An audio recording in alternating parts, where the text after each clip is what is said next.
చిన్నప్పుడు మా అమ్మ నన్ను మా చెల్లిని పక్కన పడుకోబెట్టి కొన్ని కథలు చెప్పేది. అందులో నాకు బాగా గుర్తుండిపోయిన కథ ఏంటంటే, ఒకరోజు కైలాసంలో అంట అమ్మవారు అయ్యవారి దగ్గరికి వెళ్ళి, ఏమండి నేను విహారయాత్రకు వెళ్దాం అనుకుంటున్నాను స్నేహితులతో, నేను కొంచెం నగలు ఐశ్వర్యం కావాలి నాకంటే, అవునా అమ్మా అని పక్క నుంచి తీసి ఒక పిడికెడు విభూతి చేతులు పెట్టేయండి. అమ్మవారు చూసి ఇదేంటి అన్నట్టు చూసిందండి.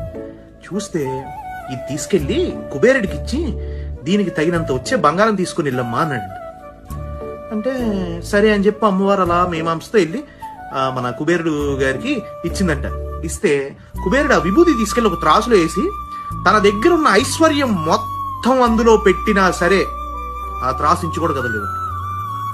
దీన్ని బట్టి అర్థం అవ్వాల్సిన విషయం ఏంటి అంటే, ఆయన విభూతికి సాటి వచ్చింది విశ్వంలో ఇంకేం లేదు. ఆయన శక్తికి సమానమైనది విశ్వంలో ఏమీ లేదు. ఆయన దగ్గర లేనిదంటూ ఏదీ లేదు.